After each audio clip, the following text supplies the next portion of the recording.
دار ته روجې ماتې ورکړلو کان له مغفرة لذنوبه د دې په وجه به ورته الله چې کوم دی رب العالمین ګناهونه معاف کړي. سبحان الله.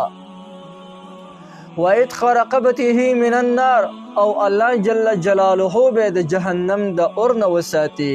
وکان له مثل اجره من غیر ان ينقص من اجره شیء او دته به الله جل جلاله د روجهدار د ثواب په رنګ ثواب ورکوي.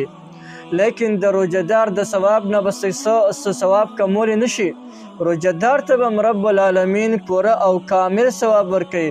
لیکن کم یو کس والا روجې ماتې ورکو دتم الله د هغې روجهدار د روجې عمره ثواب ورکوي. یاره څومره لوی د سعادت خبره ده او افسوس چې نن موږ او تاسو د دې سعادتونو نه محرومه یو. من فطر صائما کان له مثل اجره چا چې په رمضان مبارک کې یو روجهدار لا روجې ماتې ورکړلو الله به دته دومره اجر ورکوي لکه څنګه چې روجهدار ته الله اجر ورکوي. غیر انه لا ينقص من اجر الصائم شیئا لیکن د روجهدار د اجر نه بس شی نشي کمولی. یعنی هغه ته به پوره اجر الله جل جلاله ورکوي او چا چې روجهدار ته روجې ماتې ورکړلو هغه ته به الله جل جلاله کامل او پوره اجر ورکوي.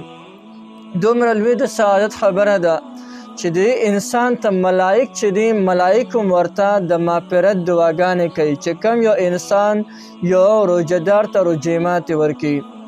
لکه یو حدیث مبارک کې نبی کریم صلی الله علیه وسلم مبارک فرمای من فطر صائما على طعام و شراب من حلال چا چې یو روجهدار ته روجې ماتې ورکړلو او یا ورته څه خوراک ورکو یا ورته د حلال څه چې کوم دی څښاک ورکړلو صلت علیه الملائکة فی ساعات شهر رمضان ملائک د انسان د پاره د مغفرت دعاګانې غواړي د رمضان په ساعتونو او وختونو کې. او بل خصوصي خبره وصلی علیه جبریل علیه السلام فی لیلة القدر او حضرت جبرائیل علیه السلام مبارک والا خصوصا په لیلة القدر کې د مغفرت سوالونه کوي. څومره لوی د سعادت خبره درونو. لیکن دغه رنګې درې انعامونه الله جل جلاله د هغې کس دپاره ورکوي کم کس چې یو روجهدار ته روجې ماتې ورکوي. دا درې قسمه انعامونه ورته رب العالمین ورکوي.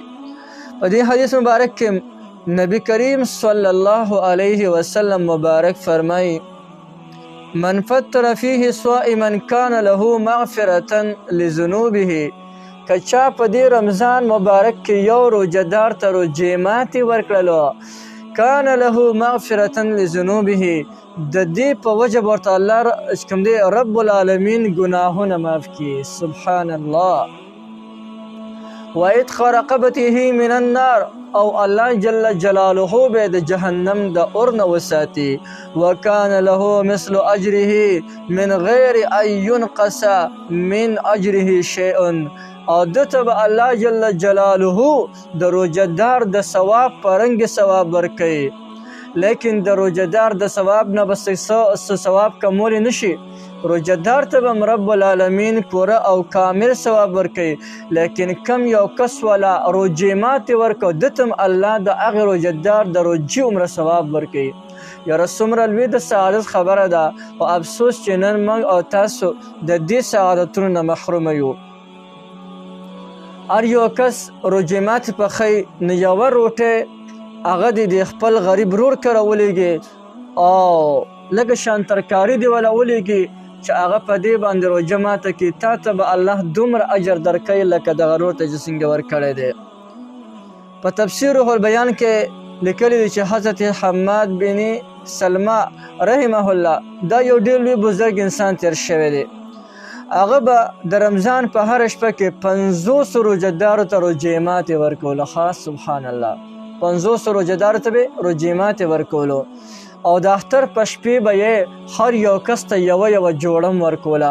نو چاته الله وس ورکړی وي نو غریبانانو مسکینانو یتیمانو کونډو له دوی له تاسو جوړې هم اخیستی شه دوی سره امداد هم کولی شي. دلته کې یوه د خلکو یو دغه د غلط فهمي ده.